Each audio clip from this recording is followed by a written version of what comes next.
ফটিকরায় থানাধীন কাঞ্চনবাড়ি এলাকার ২৮ বছর বয়সী উচ্চশিক্ষিত গৃহশিক্ষক স্বাগত ঘোষের রহস্যজনক ও নৃশংস হত্যাকাণ্ডে ১৩ দিন পেরিয়ে গেলেও পুলিশ কোনো মূল অভিযুক্তকে গ্রেপ্তার করতে পারেনি।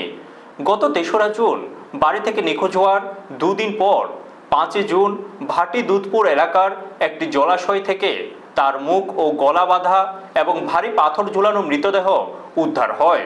পুলিশ তদন্ত শুরু করলেও দৃশ্যমান কোনো অগ্রগতি না হওয়ায় স্থানীয় মানুষ ও নিহতের পরিবারের মধ্যে তীব্র ক্ষোভের সৃষ্টি হয়েছে। বিএসসি, এমএসসি ও বিএড ডিগ্রিধারী স্বাগত ছিলেন তার পরিবারের একমাত্র উপার্জনক্ষম সদস্য। তার বাবা কর্মসূত্রে কুয়েতে থাকায় বর্তমানে তার মা ও ছোট ভাই চরম আর্থিক সংকট ও নিরাপত্তাহীনতার মধ্যে দিন কাটাচ্ছেন। প্রশাসনের নিষ্ক্রিয়তায় ক্ষুব্ধ হয়ে শোকগ্রস্ত পরিবারটি এখন এই নৃশংস হত্যাকাণ্ডের নেপথ্যের কারণ ও দোষীদের খুঁজে বের করতে সিবিআই তদন্তের দাবি জানিয়েছেন।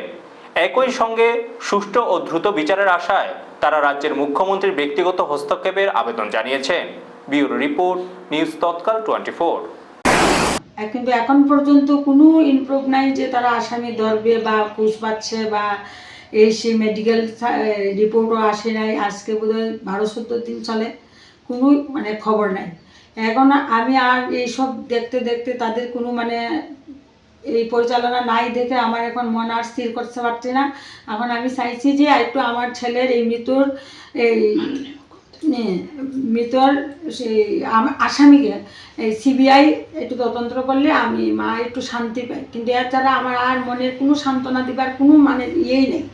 যে আমি চাই আমার ছেলের এই মাননীয় প্রধানমন্ত্রী, মুখ্যমন্ত্রীর কাছে আমার এই আবেদন যে আমি একটা অসহায় মা, আমার ছেলের এই মৃত্যুর আসামিকে একটু ধরলে আমি একটু শান্তি পাই যে তারা আমার ছেলেকে মৃত্যু মারছে।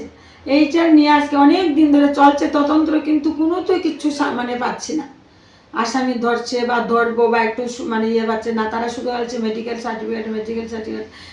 সার্টিফিকেট আসতে অতদিন লাগেনি।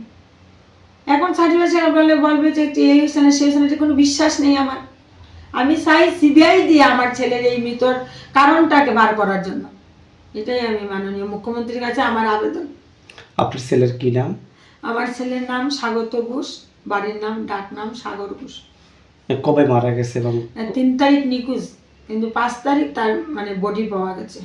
কোন এলাকাতে পাওয়া গেছে? এই যে দুধপুর সাইডগড় এলাকায়। আচ্ছা, ওটা আমি চিনিও না এই জায়গাটা কিরকম বা কিভাবে তার দেহ পাওয়া গেছে? তার দেহ পাওয়া গেছে যে তার গলায় একটা পাথর বাঁধানো আর মাটিতে মাথাটা পুঁতে দেওয়া, শরীরটা কিছু দেওয়াটা জলের পরে আধা জল আধা কাদা, ওটার মধ্যে তার দেওয়াটা পাওয়া গেছে। উপরে কিছু লাকড়ি টাকড়ি এইসব দেওয়া, বাঁশ লাকড়ি টাকড়ি এইসব। ঘটনার কতদিন অতিক্রান্ত হলো এখন অবধি? এখন তো ৩ তারিখ নিখোঁজ, ৫ তারিখ পাওয়া গেছে। আজকে মাসের কত তারিখ চলছে না? 16 তারিখ। 16 তারিখ আসলো, এখনো পর্যন্ত কোনো খবর নেই যে আসামি ধরা। আমি অনেক অপেক্ষা করতে করতে এখন ভাবছি যে আর পুলিশের দ্বারা হবে না বোধহয়, তাহলে সিবিআই তদন্ত করলে হয়তো জিনিসটা ধরা পড়বে। এটা আমার মনের একটা আশা। আর মাননীয় মুখ্যমন্ত্রী যদি আমার এই আশাটা